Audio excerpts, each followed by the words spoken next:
आरजीकर अस्पताल के सीसीटीवी कैमरे में ट्रेनी डॉक्टर के रेप और मर्डर के आरोपी संजय राय की ये वो तस्वीरें हैं जो 8 और 9 अगस्त की दरमियानी रात को कैद हुई। वो तस्वीरें जिन्होंने उसे पहले कोलकाता पुलिस और फिर सीबीआई के शिकंजे में पहुंचा दिया। संजय रॉय इन तस्वीरों में देर रात अकेले ही अस्पताल के इमरजेंसी बिल्डिंग में दाखिल होता हुआ और फिर अलग अलग रैंप और कॉरिडोर के रास्ते मौकाए वारदात की तरफ जाता हुआ दिख रहा है। जाहिर है संजय के खिलाफ सीबीआई के पास फिलहाल इन तस्वीरों के साथ साथ उसके मोबाइल फोन की लोकेशन और मौकाए वारदात से मिले उसके ब्लूटूथ नेक बैंड की सूरत में कई अहम सबूत हैं। लेकिन फिर भी इस केस में कुछ ऐसा है जिस पर से पर्दा हटना अभी बाकी है और इसीलिए सीबीआई अब पॉलीग्राफ टेस्ट का सहारा लेने जा रही है। सीबीआई आरजीकर मेडिकल कॉलेज के प्रिंसिपल डॉक्टर संदीप घोष के अलावा उसी अस्पताल के 2 जूनियर डॉक्टरों समेत कुल 4 लोगों का पॉलीग्राफ टेस्ट करवाने की तैयारी में है। असल में सीबीआई ये जानना चाहती है कि वारदात से पहली रात के बारे में ये चारों अपने बयान में जो कुछ बता रहे हैं वो कितना सही है और कितना गलत। लेकिन सवाल यह है कि आखिर ये चारों हैं कौन और क्यों इनका बयान इतना अहम है कि सीबीआई पॉलीग्राफ टेस्ट की मदद से इनके बयान को वेरीफाई करना चाहती है। तो इसका जवाब है कि यही वो 4 लोग हैं जिन्होंने आखिरी बार वारदात का शिकार बनी ट्रेनी डॉक्टर को जिंदा देखा था और जिनके साथ ट्रेनी डॉक्टर ने वारदात से पहले आखिरी बार डिनर किया था। लेकिन क्या ये चारों उस रात ट्रेनी डॉक्टर के साथ डिनर करने के बाद फौरन उस सेमिनार रूम से निकल गए थे? अगर हाँ, तो चारों कहाँ चले गए? इनमें से कोई भी उस रात सेमिनार रूम में रुका क्यों नहीं? इनका उस रोज सेमिनार रूम से चला जाना क्या सिर्फ एक इत्तेफाक था या फिर इसके पीछे कोई और कहानी है? तो सीबीआई को फिलहाल यही सब कुछ पता करना है। इन्हीं लोगों से हुई पूछताछ और मौकाए वारदात यानी आरजीकर मेडिकल कॉलेज से इकट्ठा किए गए इलेक्ट्रॉनिक एविडेंस से सीबीआई को अब 8 और 9 अगस्त की दरमियानी रात से लेकर 9 अगस्त की सुबह ट्रेनी डॉक्टर की लाश मिलने तक के पूरे सीक्वेंस का पता चल चुका है और ये पूरा का पूरा सिलसिला अपने आप में बेहद हैरान करने वाला है। मगर इससे पहले कि हम इस वाकये में और आगे बढ़े, आइए जल्दी से आपको इन चारों किरदारों से मिलाए देते हैं। इन चारों में से 2 फर्स्ट ईयर पीजीटी डॉक्टर्स हैं जिनके नाम हैं ऑर्को और सौमित्र, जबकि तीसरा शख्स एक इंटर्न है जो उसी डिपार्टमेंट में काम सीख रहा है, उसका नाम है शुभदीप। और चौथा और आखिरी शख्स वो हाउस स्टाफ है जो इसी अस्पताल में काम करता है, नाम है गोलम। तो 8 और 9 अगस्त की रात को ये चारों उस ट्रेनी डॉक्टर के साथ ही ड्यूटी पर थे। इस समय तक ये सभी लोग अपने 36 घंटे वाली ड्यूटी की शिफ्ट पूरी कर रहे थे। चूंकि उस रात ओलंपिक में भारत की सबसे बड़ी उम्मीद यानी नीरज चोपड़ा का फाइनल मुकाबला था, ट्रेनी डॉक्टर के साथ दोनों फर्स्ट ईयर पीजीटी डॉक्टर्स ने मिलकर डिनर करने और साथ मिलकर ही नीरज चोपड़ा का मुकाबला देखने का फैसला किया। प्लानिंग के मुताबिक तीनों डॉक्टर ने रात करीब 12 बजे एक साथ डिनर किया और फिर सेमिनार रूम में चले गए। यहाँ दोनों फर्स्ट ईयर पीजीटी डॉक्टर्स यानी ऑर्को और सौमित्रो ट्रेनी डॉक्टर के साथ रात करीब 1:30 से 2 बजे तक रिलैक्स करते रहे और यहीं बैठकर तीनों ने जेवलिन थ्रो का वो मुकाबला भी देखा। यहाँ डॉक्टर आमतौर पर रात को आराम करने के लिए एक स्लीप रूम का इस्तेमाल करते हैं। असल में ठीक सेमिनार रूम के सामने मौजूद स्लीप रूम नींद से जुड़ी समस्याओं के डायग्नोसिस करने की जगह है, जिसमें डॉक्टर अपने मरीजों की जांच करते हैं। इसी स्लीप रूम में मरीजों को पॉलीसोमनोग्राफी टेस्ट से गुजरना पड़ता है और इस रूम में 2 बिस्तर लगे हैं। चूंकि आमतौर पर अस्पताल में पॉलीसोमनोग्राफी के 2 से 3 केस ही हर महीने आते हैं, ये कमरा अक्सर खाली रहता है। ऐसे में इस रूम का इस्तेमाल ऑन ड्यूटी डॉक्टर्स काम के बीच झपकी लेने के लिए करते हैं। चूंकि इस रात पॉलीसोमनोग्राफी रूम में कुछ मरीजों का डायग्नोसिस चल रहा था, दोनों फर्स्ट ईयर पीजीटी डॉक्टर्स रात करीब 2 बजे तक ट्रेनी डॉक्टर के साथ सेमिनार रूम में ही बैठे रहे। लेकिन जैसे ही स्लीप रूम फ्री हो गया, दोनों जूनियर डॉक्टर रात के बाकी घंटों में आराम करने के लिए वहां चले गए। अस्पताल की व्यवस्था ये है कि लंबी ड्यूटी पर रहने वाले डॉक्टर्स रात को इसी स्लीप रूम में आराम करते हैं और कोई इमरजेंसी केस आने पर नर्स या अस्पताल के स्टाफ उन्हें बुलाने के लिए सीधे स्लीप रूम चले जाते हैं।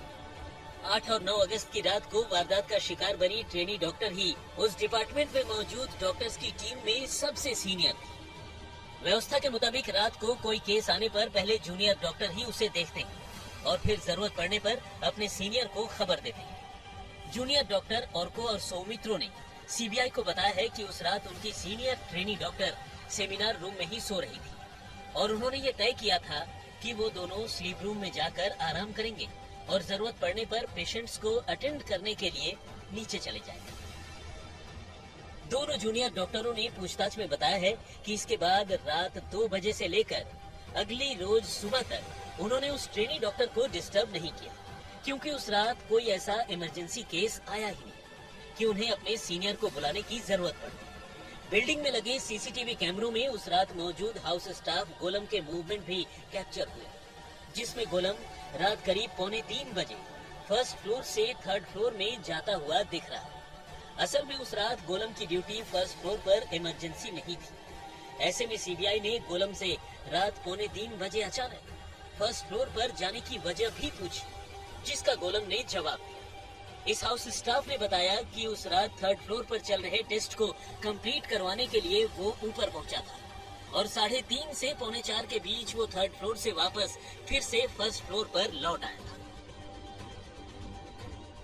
इस रात के एक और किरदार यानी चेस्ट मेडिसिन डिपार्टमेंट के इंटर्न शुभोदीप से भी सीबीआई ने वारदात से पहली रात को लेकर पूछताछ की है।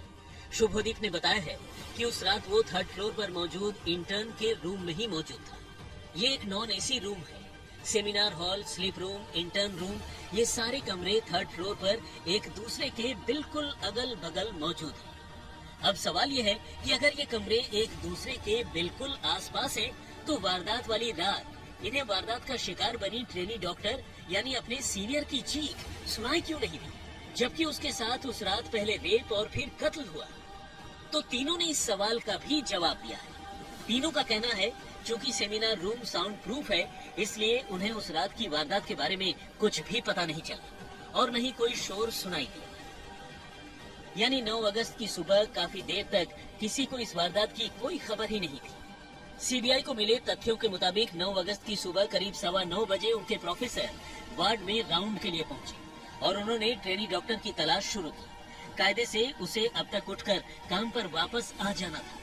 ऐसे में उन्होंने सेमिनार रूम में सो रही ट्रेनी डॉक्टर को जगाने के लिए जूनियर डॉक्टर सौमित्रो को उसके पास भेजा, लेकिन सेमिनार रूम के पोडियम में पड़ी ट्रेनी डॉक्टर को देखकर ही सौमित्रो को अनहोनी का एहसास हो गया, क्योंकि सौमित्रो के कई बार आवाज लगाने के बावजूद उठना तो दूर, ट्रेनी डॉक्टर अपनी जगह से हिली तक नहीं। ऐसे में उसने फौरन लौटकर अपने सीनियर को इसकी जानकारी दी और फिर ये जानकारी अस्पताल प्रशासन से होती हुई पुलिस तक पहुंची। हालांकि मामला सिर्फ इतना भर नहीं है। असल में सीबीआई को उस रात ट्रेनी डॉक्टर के साथ मिलने और डिनर करने वाले चारों स्टाफ के बयान में कुछ विरोधाभास भी नजर आए और यही वजह है कि सीबीआई अब इन सभी का पॉलीग्राफ टेस्ट करा लेना चाहती है, ताकि ये साफ हो जाए कि ये सच बोल रहे हैं या फिर कुछ छिपाने की कोशिश कर रहे हैं। लेकिन ये तो रही इस केस से जुड़े दूसरे किरदारों की कहानी। ट्रेनी डॉक्टर के रेप और मर्डर के इल्जाम में गिरफ्तार संजय रॉय के सीसीटीवी फुटेज के हवाले से अब उसके अस्पताल में दाखिल होने, सेमिनार रूम तक जाने और वारदात के बाद बाहर निकलने का पूरा सीक्वेंस भी साफ हो गया है। इस फुटेज के मुताबिक वो सुबह 3:42 पर गेट के पास बाइक पार्क कर आरजी कौर अस्पताल के गेट से अंदर जाता हुआ दिख रहा है। सुबह 3:48 पर इमरजेंसी बिल्डिंग के रैंप से बिल्डिंग के अंदर दाखिल होता हुआ नजर आ रहा है। सुबह 4:03 पर वो थर्ड फ्लोर के कॉरिडोर के पास नजर आ रहा है, यानी मौका वारदात यानी सेमिनार हॉल के पास। इसके करीब आधे घंटे बाद सुबह 4:32 पर संजय रॉय थर्ड फ्लोर के चेस्ट मेडिसिन डिपार्टमेंट के बाहर आता हुआ दिख रहा है। सीबीआई के मुताबिक इसी आधे घंटे में उसने ट्रेनी डॉक्टर के साथ रेप और मर्डर की वारदात को अंजाम दिया, जबकि अगले 4 मिनट बाद यानी सुबह 4:37 पर वो बाइक से आरजी कौर अस्पताल के बाहर निकलता हुआ दिख रहा है। जाहिर है सीसीटीवी की ये सारी तस्वीरें और ये तथ्य ही अपने आप में ये इशारा करते हैं कि इस वारदात में संजय रॉय ही वो इकलौता शख्स है जिसने ट्रेनी डॉक्टर का रेप और फिर मर्डर किया। और सीबीआई की अब तक की तफ्तीश भी यही कहती है। सीसीटीवी तस्वीरों में आरोपी संजय रॉय जीन्स और टी शर्ट पहने हुए नजर आ रहा है, जबकि उसके हाथ में एक हेलमेट है। ये वही हेलमेट है जिसका इस्तेमाल कोलकाता पुलिस करती है और ये कोलकाता पुलिस के यूनिफॉर्म का ही एक हिस्सा है। इस सीसीटीवी फुटेज में संजय रॉय के गले में वो ब्लूटूथ नेक बैंड भी दिखाई दे रहा है, जिससे इस केस में संजय रॉय के शामिल होने की पोल थी और कोलकाता पुलिस ने पहले उसे गिरफ्तार किया। असल में पुलिस ने ये नेक बैंड मौका वारदात से टूटी हुई हालत में बरामद किया, जिसे देखकर पुलिस को ये शक था कि शायद ट्रेनी डॉक्टर का रेप करने के दौरान हुए संघर्ष में ये नेक बैंड टूटकर वहीं गिर गया और संजय रॉय को अफरा तफरी से वहां से भागने के चक्कर में इस नेक बैंड की याद नहीं रही। बाद में जब पुलिस सीन ऑफ क्राइम पर पहुंची और उसे वहां से वो टूटा हुआ नेक बैंड मिला, तो पुलिस ने उस नेक बैंड को ब्लूटूथ के जरिए उस बिल्डिंग के 3rd फ्लोर पर वारदात वाली रात मौजूद तमाम लोगों के फोन से कनेक्ट करने की कोशिश की, लेकिन वो पहले से ही किसी और डिवाइस से कनेक्टेड था। और जब पुलिस ने सीसीटीवी फुटेज की मदद से संजय रॉय को हिरासत में लिया और उसके मोबाइल फोन की जांच की, तो उस मोबाइल फोन से संजय के गले में दिख रहा ये नेक बैंड कनेक्ट हो गया, जो मौका वारदात पर टूटा हुआ मिला था। और यही सबूत संजय के ताबूत में अब तक की सबसे बड़ी और आखिरी कील साबित हुई। दोझा के साथ मुनीश पांडे, दिल्ली, आज तक।